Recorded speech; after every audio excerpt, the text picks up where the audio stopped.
So, what do you think? No. Happy anniversary, Max. Love. Mahal nito. Eh kasi naman napansin ko na palagi mo tinitignan yung cardigan sa store. Huwag ka ma-initials mo pa yan sa baba. Thank you. Use it very well, ah. Ako lang gagamit ito. By the way, wala akong anniversary gift sa'yo, ah. Na-short ako sa budget, eh. You know, akad stuff. It's fine. For always being understanding, Eliana.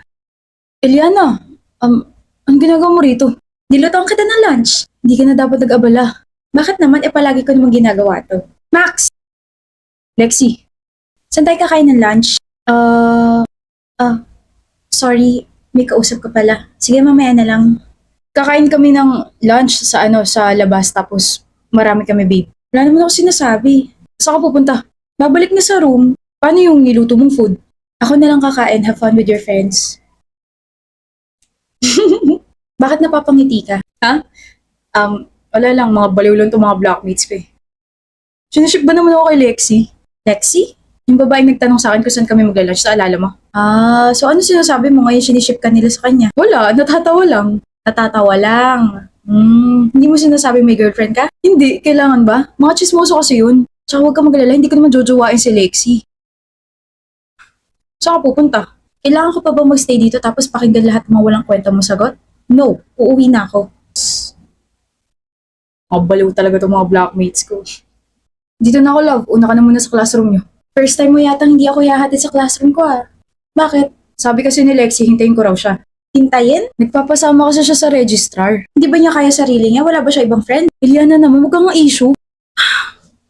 Ewan ko sa'yo. Eliana, sabi mo sabay tayo uwi. Max! Lexi, here's your cardigan. Oh.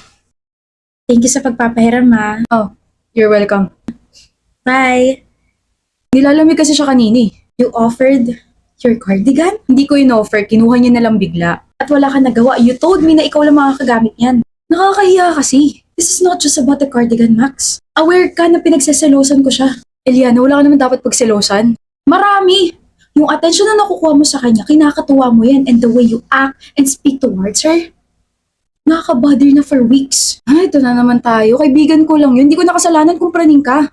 Ang sabi mo? Ang sabi ko, praning ka. Hindi ako praning. There's nothing to be jealous about, Eliana. She's just a friend. Lexi is just a friend and a blockmate, okay? Pinahiram ko tong cardigan na bigay mo kasi nilalamig siya, okay? Malamig sa classroom. Wait, sabi mo kinuha niya. So ngayon, nagsisinungaling ka na sa akin?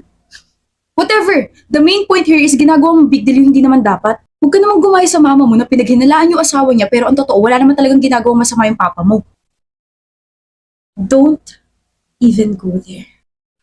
Their case is different from us. My mom is mentally ill, so don't ever include my parents in this conversation. And do better, Eliana. Napahiya mo ko eh. Kayo pa rin ba ni Max, Eliana? Bakit? Nag-away ba kayo? Sakto lang. So, nag-away nga kayo. Oo. Look, I don't want to add some fuel sa fire, pero kasi kaya ako natanong, nakita ko siya kaninang vacant natin. O tapos, may kasama siyang babae, tapos ganun sila. Tapos, yung hands ni girl, nakaklink sa braso ni Max. Niloloko ka ba niya? Sabi niya, there's nothing to be jealous about. So, I guess hindi. Tahimik mo ha, magkaaway pa rin ba tayo? Kung ibubuka ko bibig ko, yes, baka mag-away tayo ulit. Ano na naman? Ano na naman ginawa ko? Tingin nyo na sa isa't isa, alam ba niya na may girlfriend ka? Alam mo pa ba na may girlfriend ka? Clingy? Nakita kayo na isa sa mga kaibigan ko. Ganun daw kayo. Hindi ako yun. Hindi ikaw yan? Ay, Max naman. Sana itago mo man lang yung panloloko mo. Hindi kita niloloko, Eliana. Tsaka normal na sa kanya yung pagiging ganong kaklingi. Ginagawa niya rin naman yun sa iba eh. Akala ko ba hindi ikaw yung nakita ng kaibigan ko? Ano ba? Max, gusto ko lang naman ng assurance. Gusto ko lang naman na may gawin ka para hindi na ako magselos dun sa babaeng yon. Hindi ba pwedeng ikaw yung mag-adjust? What? Walang ginagawang masama sa'yo si Lexi. Ang sabihin mo na i-insecure ka sa kanya. Wow. Now you're defending her. Ano ba nangyayari sa'yo, ha? Bakit biglang naging ganito ka? Nakakapagod ka na? Nakakapagod na yung pagiging praning mo, nakakapagod na yung pagiging selosa mo. Kaya Eliana, maghiwalay na lang tayo. Nagiging toxic na eh. Nagiging toxic ka na.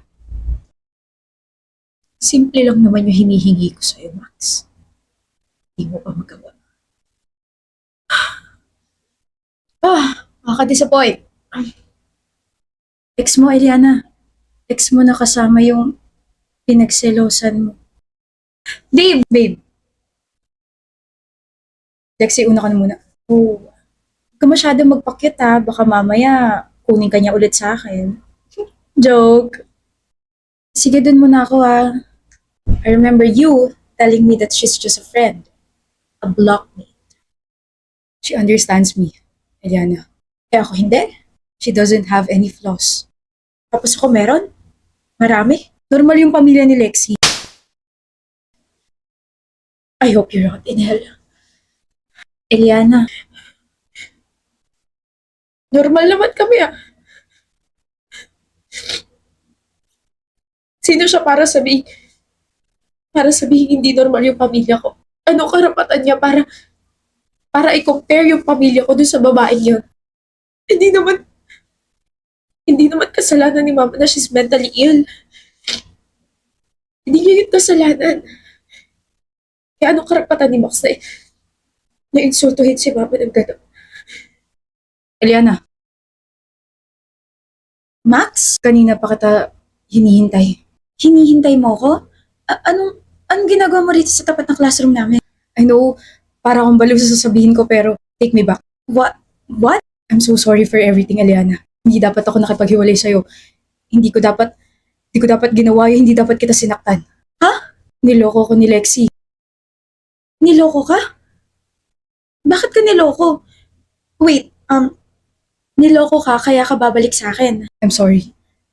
Si Lexi became my karma. Niloko niya ako and pinamukha niya sa akin na hindi dapat kita iniwan, hindi dapat kita pinagpalit for her, which made me realize that I still love you and I still miss you. Mahal mo pa ako? Talaga? Ito, flowers, babe. Sabi ko na mahal mo pa ako. Sabi ko na babalik ka sa akin. Mahal na mahal. You did the right choice, Max. Hinintay kita like 1 taon na. Thank you ah. You're welcome. Thank you kasi sa'yo na napunta yung kabaliwan na meron ako. Mahal? Miss? Baka gusto mo isampal ko sa'yo itong bulaklak na bigay mo. Bobo na lang yung babalik sa'yo, Max. At hindi ako bobo. Troy. Sorry kung medyo na-late ako. Kakatapos lang ng klase ko eh. Okay lang, kakatapos lang din ng klase namin. Anong? Bigyan mo na lang ng peace of mind si Eliana. May bago ka na agad. Pinagpalit mo na ako? Naka-move on ka na agad? Naririnig mo ba yung sinasabi mo, Max? Gusto mo bang ipaalala ko sa'yo kung ano yung mga sinabi at ginawa mo sa akin before? Gusto mo bang ipaalala ko sa'yo kung ano yung mga sinabi mo kay mama? That was my breaking point. Normal kaming pamilya. Ang hindi normal dito, yung utak mo simot na. Kalokohan. Tigilan mo na ako, okay? Masaya na ako eh. Yung cardigan. Nasa akin pa yung bigay mong cardigan. Share mo lang. Don't worry, hindi ko naman babawiin sa'yo yun. Ang dumi-dumi na nun eh. Okay ka lang ba, mahal? Hinawakan ka ba niya? Nadumihan ka ba? Okay lang ako pero kailangan ko yata mag-alcohol. May nahawakan kasi akong bagay na galing dito sa basurang to eh. Tara na. Sana karmahin ka pa lalo.